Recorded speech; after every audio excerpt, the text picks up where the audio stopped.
Have you ever just trusted a cannabis label on face value, or picked a strain just based on its name, or assumed that vaping is automatically safer than smoking? Well, these are myths that actually keep most people from using cannabis with intention. Today, I'm going to expose 5 of the biggest misconceptions that even experienced consumers still believe. And I'll show you how to approach cannabis in a way that actually supports your alignment and well-being. Hi, I'm Tabitha Fritz, and I teach people how to use cannabis as a tool for intentional living. I've been working in the cannabis space for over a decade, and I've seen firsthand how these myths both benefit the industry, but create confusion, waste people's money, and even cause harm. My goal here isn't just to bust myths and break the industry wide open. It's to give you frameworks that you can use to choose cannabis that's aligned with your body and your lifestyle. So let's go through the 5 biggest myths the industry is telling people that hold them back from intentional cannabis use, and what you should actually be focusing on instead. Myth 1. Strain names tell you what to expect. Look, Blue Dream doesn't always mean Blue Dream. Strain names are basically just marketing. They're not science. They're shorthand labels that make it seem like you understand what you're buying. But here's the truth. What's inside that jar or that package often has very little to do with the name that's on the outside. There's actually a massive data set on this. Almost 90,000 lab tests across 6 different U.S. states that show products with the same strain names had wildly different cannabinoid profiles and terpene profiles. The name does not match the chemistry at all. Like Blue Dream in California wasn't the same Blue Dream in Colorado. Same name, different plant makeup, different experience. It was a total coin toss for a lot of the consumers. And those indica sativa hybrid labels, don't get me started. It's the same thing. Researchers at the University of Colorado Boulder found that they didn't track the underlying chemistry of the product in any consistent way. So if you're shopping by name or whether something says sativa or indica, you're basically just rolling the dice with whatever's going to be in the package and the effects that you're going to expect. Now here's what does show up consistently. When you ignore the names and actually group flower by chemistry, the market keeps falling into a few repeating patterns. You'll see clusters like carotene limonene or myrcene pinene showing up everywhere, across states, across growers, which means that the chemotype, or the actual cannabinoid and terpene profile in the plant, is what you should care about, not the strain name. And let me tell you, this is not new information, right? Back in the day when you went to your guy, like at least up here, we had 3 choices. You could get Pink Kush, Green Crack, or Blue Dream, or Blue Cheese if you were really lucky. You'd buy the Pink Kush and then you'd immediately say, okay, but what kind of Pink Kush is it? Is it indica or sativa? Because even then, we knew. One Pink Kush would glue you to the couch, but another one would have you cleaning your entire apartment for 2 hours. Even today, licensed producers who grow the exact same strain from the exact same mother plant in the exact same environment are going to see differences from batch to batch. Why? Because cannabis is a plant. It's not a CPG product, despite what the industry wants you to believe. It's alive. And just like us, every single plant has its own unique fingerprint. So don't play the name game because it doesn't serve you. Instead, shop by chemistry. You want to look at cannabinoids plus the top 2 or 3 terpenes in the product. Ask for the certificate of analysis, or the COA, if you can. And most importantly, keep track of how your body responds to different products. Build your own playbook. Limonene plus carotene at low THC means upliftment without the jitters, right? Having that written in your own journal or your own cannabis diary is gold. That's alignment. Because here's the truth. Consistency doesn't come from a name. It comes from paying attention and being intentional. Same producer, same lot number means the same chemistry. That's where you're going to find repeatable results. Not in whatever trendy name that some marketing department came up with and slapped on the label. Myth number 2. Labels and packages give you all the information you need. The label tells you the THC and the CBD percentage. So what's actually missing? Well, the short answer is almost everything. When you buy a cannabis product, the label is supposed to tell you what you're getting, right? We live in a society of mostly literate people. That's how we get our information about products. When we see something in the store we've never seen before, we want to know more about it, we pick it up. We look at it, we read the label, we learn about the company or the people who made it. We learn about what's in the product. We can get information about how it's made. But that doesn't always true. In fact, it's almost never true with cannabis labels. At least in Canada, producers are disallowed from providing information like that on the packages. So all you're getting most of the time is THC and CBD percentage. But here's the problem. If labels only give you THC and CBD percentages, or maybe a total cannabinoid if you're lucky, they may look really official, but those numbers are far from the whole picture. Take terpenes, for example. Most labels don't even mention terpenes, even though terpenes are a huge driver of effects. There's no mention of entourage effect, no information on bioavailability, just THC and CBD, like those two numbers alone can explain your entire experience. Spoiler, they cannot. And here's the kicker. Some labels even say organic or natural. Sounds great, right? Except in most markets, there's no actual governing body making sure that organic cannabis was grown organically. Again, it's just marketing. There's no USDA organic stamp here. There's no Health Canada inspector double checking your soil inputs. It's basically a trust fall into the arms of the producer's marketing team. Good luck with that. Now let's talk about lab testing, because honestly, this is where it gets really messy. If the package says 27% THC, you'd think that's the truth. But in reality, it's a little bit more flexible. Producers can and do shop their samples around to different labs until they get the highest number. And they even dress up their sample by adding in some extra kief to the buds before they send it in. So let's be real. Some labs are flat out unscrupulous. And if you're a big client, they will just give you the number that you want on your COA. Now, why does this matter?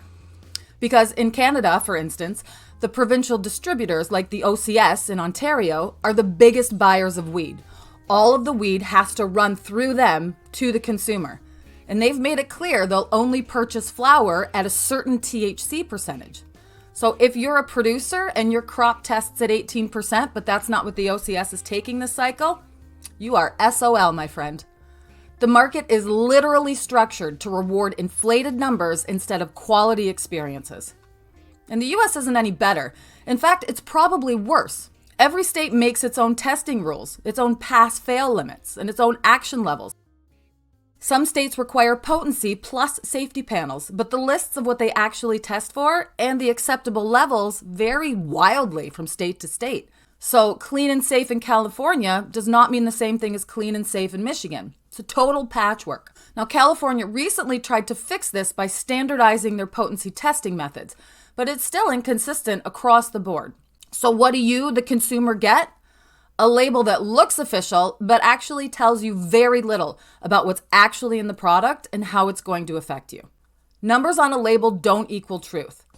Don't outsource your decision-making to a marketing team or a lab result.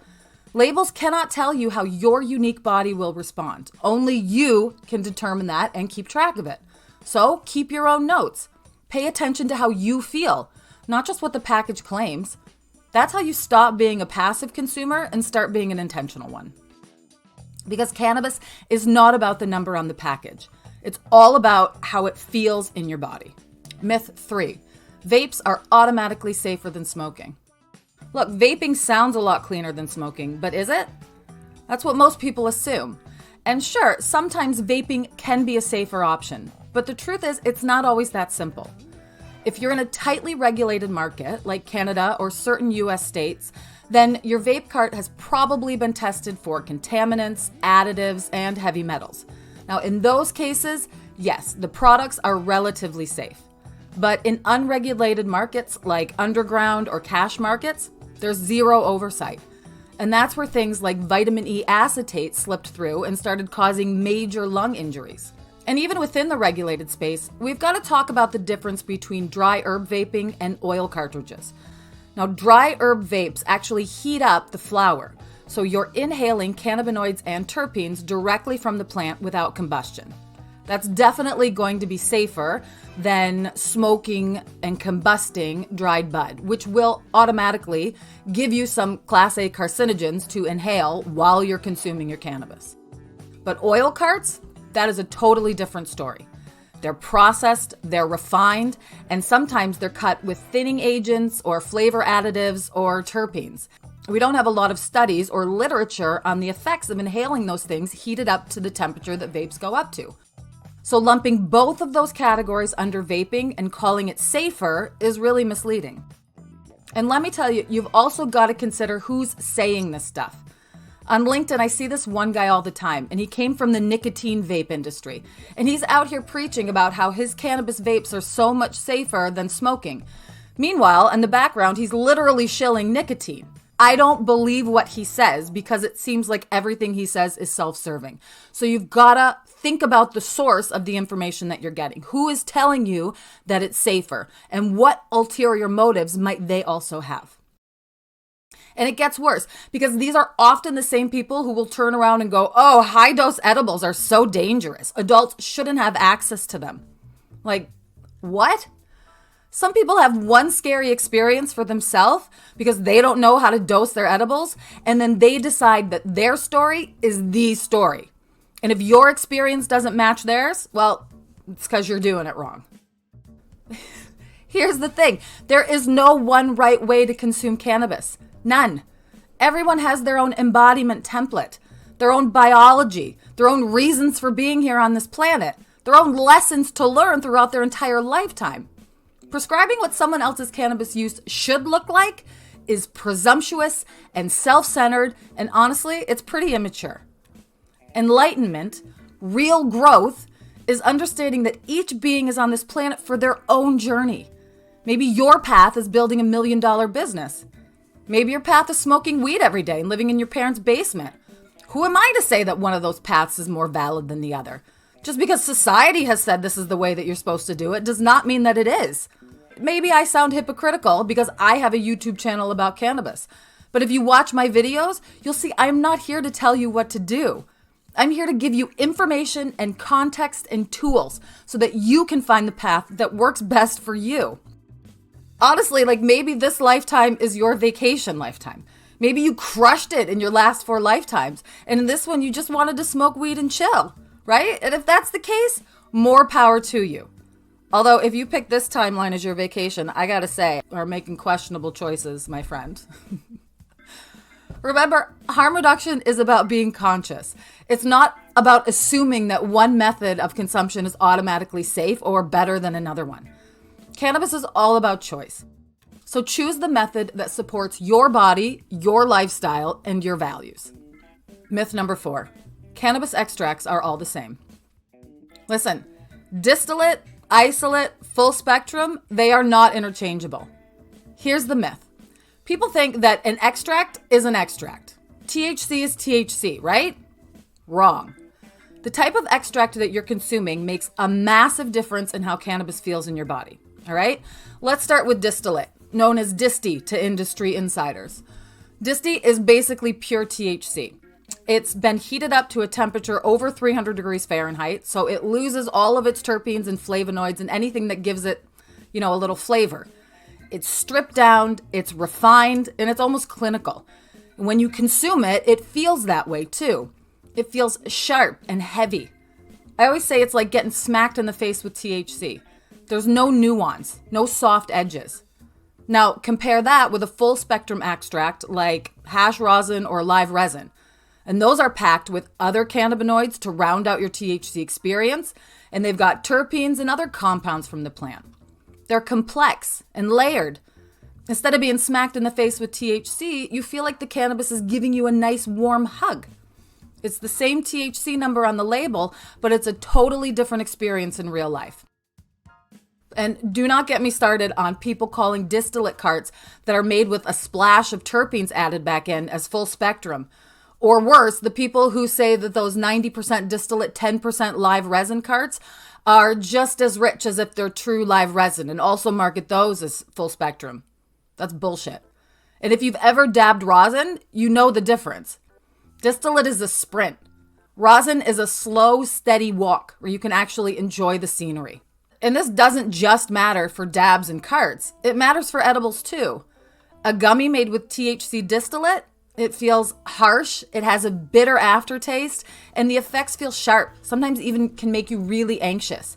But a gummy that's made with rosin or live resin, way smoother flavor, way more balanced effects, and a body experience that feels round and complete instead of jagged and sharp.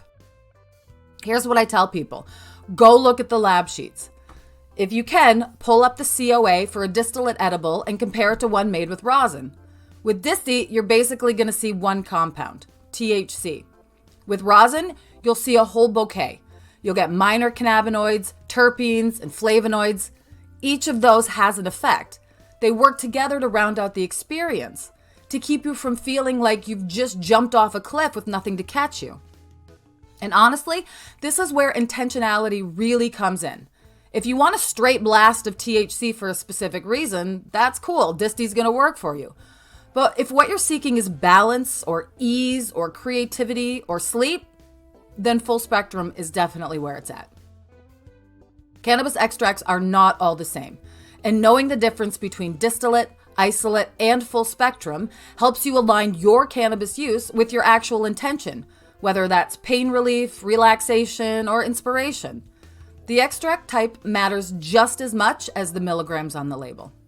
Myth number 5, CBD is a cure-all. Look, you've probably heard someone say, just take some CBD, it works for everything. But does it really? CBD has been marketed as the wellness industry's miracle molecule. You got trouble sleeping? CBD. Anxious? CBD. Achy joints? CBD. Bad mood? CBD. Your dog has separation anxiety? Yep, CBD. It's like the duct tape of wellness, right? Like there's no problem it can't fix. But here's the truth. CBD is not a cure-all. Can it be supportive? Absolutely. There's great evidence for its role in things like seizure disorders because it slows down the information that's going through your body, for anxiety and even inflammation. CBD is a powerful anti-inflammatory, but it's not universally effective and it doesn't work in the same way for everyone. For starters, dosing is highly individual.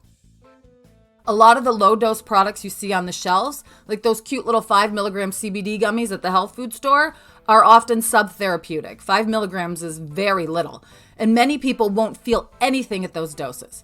But on the other hand, I know people who get queasy at even 10 milligrams. CBD has a very wide therapeutic window, and where you land in that window depends on your body, which is entirely unique to you. And then there's the entourage effect that you add in. CBD often works best in combination with other cannabinoids and terpenes. Full spectrum or broad spectrum CBD products generally tend to be more effective than isolates because they bring in those other plant compounds that help the CBD actually do its job. If you're only taking pure CBD isolate, you probably are missing out on a lot of the synergy that makes it truly useful. And look, let's not ignore the elephant in the room, quality. The US market is flooded with products that do not even contain the CBD they claim to. Third-party testing has repeatedly found CBD oils with barely detectable levels of CBD. Or worse, ones contaminated with pesticides or heavy metals. You're paying for snake oil with a pretty label. So no, CBD is not magical. It is not a one-size-fits-all cure that wellness marketing has made it out to be. CBD can be a powerful tool, but only if you use it with intention. Focus on product quality, understanding dosing, and know when CBD is the right tool for your body and when it's not. Don't fall for the hype. CBD is not a miracle, it's a molecule. And like every tool in your toolkit, it works best when you align it with your specific needs. Now, I've given you a lot of insight into how the industry operates, and I hope that you can understand that at its root, it's become a big marketing machine. In the beginning, it was really about the plant and about connection, but for so many companies in the market today, it has just become about making money. I'm going to be doing a series starting next week on cannabis, consciousness, and capitalism, and we're going to take a look at some of the roots of these problems, both in the cannabis industry and in society. So if you haven't subscribed to the channel, please make sure that you do that because you don't want to miss this series of videos. I promise they're really going to make you think. And with regards to these 5 myths I presented here today, here's how you can move past them. Start a simple cannabis journal. right? I've got a free one for you that you can download from the description. It's a one-pager. You can print it out as many times as you want to, or you can copy it into a notebook and use it that way. Track not just the strain names or the THC levels, but also the terpenes, the extract type, and how your body feels. Over time, you'll notice patterns that matter a lot more than numbers on a label. That's alignment in practice. Choosing based on awareness, not on marketing. If you want even more tools for tracking and using cannabis with intention, you can check out some of the other free guides that I've linked down below. They're almost all free, and they have a lot of powerful tools that will help you to better align your cannabis use with your own body and with your actual intentions and needs. And if you're ready to go deeper, I've also got some full courses on Podia that will walk you through how to align cannabis with your unique biology and lifestyle. Cannabis is not just about products or labels. It's about living in coherence with your own body and with your choices. Thanks for watching. And remember, alignment really is everything. I'll see you in the next one.